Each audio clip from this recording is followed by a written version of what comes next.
Assalamualaikum warahmatullahi wabarakatuh. Di kesempatan yang berbahagia kali ini saya kembali ingin berbagi sebuah tutorial ya untuk menganalisa kerusakan setrum ikan PDC yang kali ini adalah Susan 835 MP, dan juga tutorial ini bisa juga diterapkan untuk setrum ikan sejenis baik Susan, Puliwang maupun setrum ikan PDC yang merek Cina lainnya.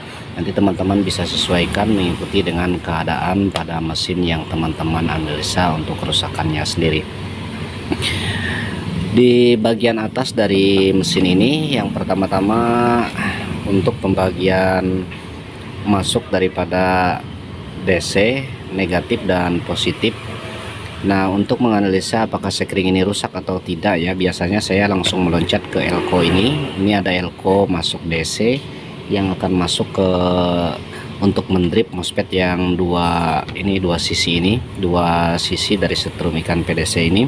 Jadi kalau di elko yang dua ini ada supply ataupun strum kurang lebih sekitar 12 volt atau 13,8 volt untuk aki yang maksimum, maka bisa dipastikan untuk sekring yang ada pada strum PDC ini dalam kondisi normal ya teman-teman. Nah, sekarang kita akan coba balik untuk posisi elko nya. Berdasarkan bagian atas tadi, dia berada di sini ya, dua buah kaki ini negatif dan ini positif. Nah, sementara untuk menganalisa PWM apakah berfungsi atau tidak, biasanya kita tinggal mengecek pada bagian gate daripada MOSFET ini ya. Jadi seluruh MOSFET ini ada gate-nya, jadi satu gate di sini dan satu gate-nya ada di sini ya. Nah, ini adalah gate dari MOSFET ini yang keluar strumnya dari PWM ya. Jadi kalau arus di sini ada, kaki pin gate ini ada, berarti sudah keluar dari PWM. Dan di sini juga kalau di sini ada, di sini ada, di sini ada, itu artinya sudah keluar dari PWM untuk mendrip MOSFET. Tinggal MOSFET-nya saja dalam kondisi baik ataupun rusak. Nah, kalau drift arus yang keluar dari PWM-nya sudah ada untuk mendrip MOSFET-nya dan MOSFET-nya dalam keadaan bagus, biasanya untuk supply atau arus yang keluar untuk elko ini DC 400 volt untuk elko-nya udah ada ya. Setrumnya di sini sudah ada. Jadi kalau di sini di elko-nya ini udah ada setrum, ini ada elko 2 buah yang disusun dengan seri. Di sini supply-nya sudah ada, berarti untuk MOSFET kedua sisinya ini bagus dan juga untuk PWM-nya dalam keadaan bagus. Tapi kalau di sini tidak ada, teman-teman bisa cek ya untuk dioda penyearahnya. Ada 4 buah dioda di sini. Ini bisa dicek. Kemudian MOSFET-nya juga perlu teman-teman cek apakah kondisi MOSFET-nya dalam keadaan normal atau tidak ya, dengan satu syarat, PWM-nya sudah mengeluarkan arus. Jadi kalau mau amannya, saya sarankan kalau mau ngecek MOSFET dengan memisahkan kerusakannya dengan PWM ini adalah kita lepas dulu ke semua MOSFET-nya. Setelah ke semua MOSFET-nya dilepas ya teman-teman, jadi teman-teman bisa ngecek di PWM ini apakah ada keluar. Di sini PWM apakah ada keluar.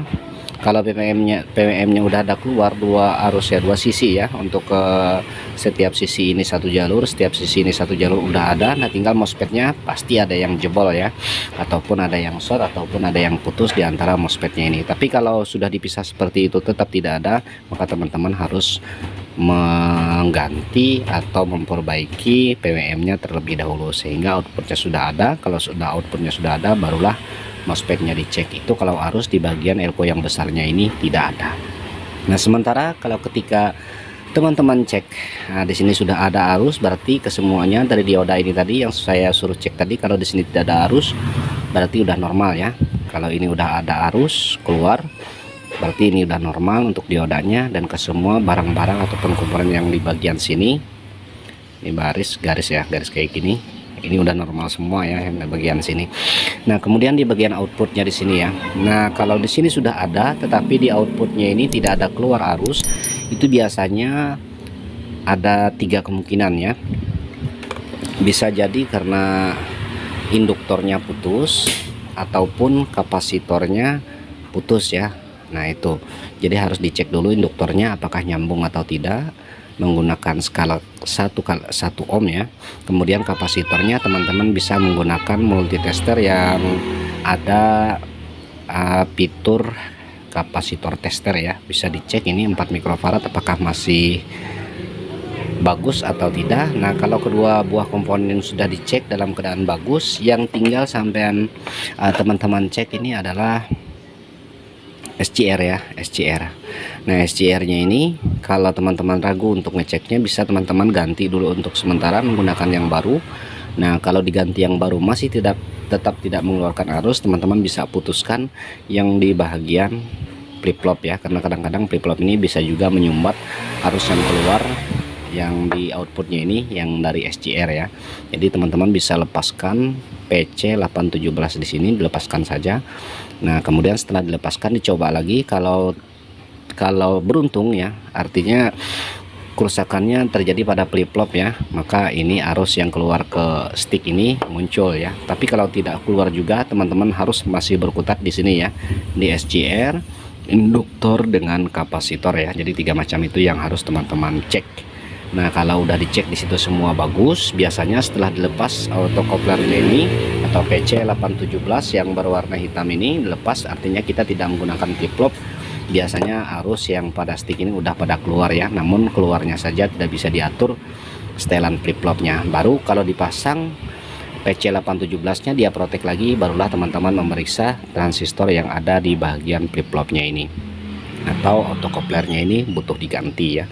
Seperti itu, sangat sederhana sekali. Beberapa hal yang berkaitan dengan setrum PDC Susan 835 MP, trik cara memperbaiki ini semoga bisa bermanfaat walaupun sederhana. Sampai berjumpa lagi di video selanjutnya. Salam Mandala Elektro. Assalamualaikum warahmatullahi wabarakatuh.